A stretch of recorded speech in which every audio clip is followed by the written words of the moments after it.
ఒడ్డున భోజనం పెట్టేటప్పుడు తల్లి పిల్లలకు కానీ భర్తకు కానీ పార్శాలిటీ చూపించకుండా నలుగురికి ఒకేలాగా పెట్టాలి అంటారు. ఎందుకు? ఇంట్లో తల్లి కూడా అమ్మ కూడా నలుగురికి ఒకేలా వడ్డించాలి అంటారు కదా. మరి అన్నదానాలు ఎందుకు చేస్తారో తెలుసా? అన్ని దానాల్లో శ్రేష్టమైన దానం అన్నదానం అంటారు.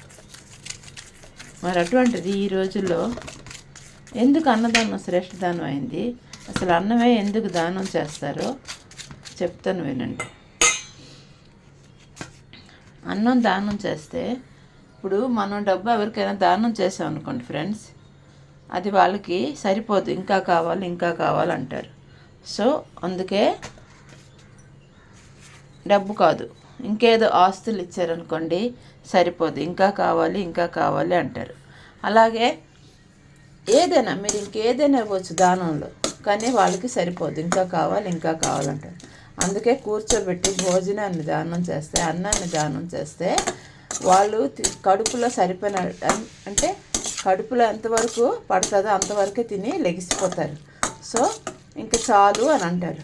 ఇంకా చాలు అన్నంత వరకు మన దానం అనేది ఇస్తూనే ఉండాలి. సో అందుకే అన్నదానం సర్వశ్రేష్ఠ దానం అన్నారు. మరి అటువంటిది ఈ రోజుల్లో పార్శాలిటీ, అన్నదానంలో కూడా పార్శాలిటీ ఎలా? గుడిల్లో కూడా వాళ్ళు 3-5 సార్లు 4-5 సార్లు వేసుకొని మరీ తింటారు అన్నాలు ప్రసాదాలు. అదే బయట వాళ్ళు ఎవరిని అడిగితే ఒక్కసారి మాత్రం ఇస్తారు, రెండోసారి అడగకూడదు అని అంటారు.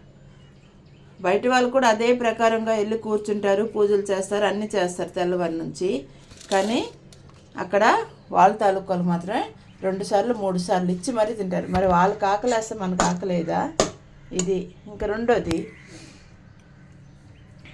చాలా గుడిల్లోనూ అన్నదానాలు పెట్టేటప్పుడు సొంత వాళ్ళకి ఒకలాగా, వాళ్ళ జాతి వాళ్ళకి ఒకలాగా, బయట జాతి వాళ్ళకి ఒకలాగా పెడతారు.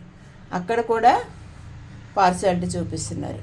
ఇంకా డబ్బులు తీసుకోవడం, అన్నదానాలు ఇస్తామని చెప్పడం, తక్కువ చీప్ క్వాలిటీ పెట్టడం, భోజనాలు పెట్టడం అన్నదానం అంటారు. ఇవన్నీ అన్నదానంలో ఎలా వెళ్తుంది? అది చాలా పాపం అయిపోతుంది. అంటే వాళ్ళు పెట్టే అన్నదానం సర్వశ్రేష్ఠ దానమే, కానీ వాళ్ళు చేసే పనులు ఉన్నాయి చూడండి, అవినీతి పనులు, అది చాలా తప్పు. వాళ్ళ ఇంట్లో వాళ్ళ ఫ్యామిలీకి తినేటప్పుడు కానీ, భోజనాల్లో కానీ, ఫ్యూచర్లో కానీ, పిల్లల విషయంలో కానీ ఎక్కడో ఒక దగ్గర వాళ్ళకి దెబ్బలు తగులుతూనే ఉంటాయి. ఇటువంటి పరిస్థితులు, ఇటువంటి పార్శాలిటీ చూపిస్తాయి. ఇంకా రెండోది, ప్రతి బియ్యపు గింజ మీద మన పేరు రాసి ఉంటుంది అంటారు. అందుకే మనం రోజు క్రమం తప్పకుండా మాత అన్నపూర్ణకి పూజ చేసుకొని అన్నపూర్ణ సాంగ్ ఇంట్లో పెట్టుకుంటే, లేదా అన్నపూర్ణ జపం చేసుకున్న పిల్లలు కానీ, భర్త కానీ, మన భార్య కానీ, ఎవరైనా ఎక్కడైనా జాబ్ చేసుకున్న వాళ్ళకి చిన్న ఆపదలున్నా, భోజనం విషయంలో కానీ ఎటువంటి కష్టాలున్నా, నా లైఫ్లో నేను చాలా ఎదుర్కొన్నాను. నా పిల్లల విషయం, నా భర్త విషయంలో. నా భర్త ఒక ఊర్లో వెళ్ళి జాబ్ చేస్తుంటే భోజనం విషయంలో చాలా బాధపడ్డారు. వెంటనే అన్నపూర్ణ సాంగ్ వేసుకోండి అంటే వెంటనే వేసుకుండేవారు. నా కొడుకు కూడా చిన్నోడు బయట ఉన్నాడు, ఇబ్బంది అవుతుందమ్మా భోజనం కంటే, అన్నపూర్ణ సాంగ్ వేసుకోరంటే భోజనం లోటు లేకుండా అమ్మ చూసుకుంది. అందుకే అన్నపూర్ణ ఉన్న చోట లక్ష్మి వస్తుంది అంటారు, లక్ష్మి ఉన్న చోట అన్నపూర్ణ వెళ్ళదు. ఈ మాట నేను ప్రతిసారి చెప్తాను. లాక్డౌన్లో డబ్బున్న వాళ్ళు కూడా అన్నం తినడానికి చాలా కష్టాలు పడ్డారు. క్వారంటైన్ వచ్చి మనల్ని నేర్పింది, అయినా మనుషులు నేర్చుకోవాలి. ఈరోజు కూడా అదే బుద్ధులు, అవే ప్రవర్తనలు, అవే పార్శాలిటీలు. మీకైతే 3 సార్లు, మాకైతే ఒక్కసారి ఇవ్వడానికే చాలా ఆలోచిస్తున్నారు. దగ్గర వాళ్ళకైతే ఒకలాగా, బయట వాళ్ళకైతే ఒకలాగా డబ్బాల్లో పెట్టి తీసుకెళ్తారు. బయట వాళ్ళకైతే తినడానికి కూడా ఇవ్వరు. ఇదంతా పార్శాలిటీ. అంటే మరి అక్కడ అన్నదానానికి ఎక్కడ ఇది దొరికింది? దొరకలేదు. ఇక్కడ చాలా తప్పులు చేస్తున్నారు. వాళ్ళకి అర్థం కావట్లేదు ఏంటంటే, ఒక విషయం, వాళ్ళ పిల్లలకి ఇటువంటి ప్రాబ్లం వస్తుంది భోజనం విషయంలో. అప్పుడు వాళ్ళు తెలుసుకోలేరు ఎందుకు మాకు ఇలా ప్రాబ్లం వచ్చిందని. ఇలా చిన్న చిన్న తప్పులే రేపు పెద్ద పెద్ద తప్పులుగా, పాపాలుగా మరి వాళ్ళు అనుభవిస్తారు.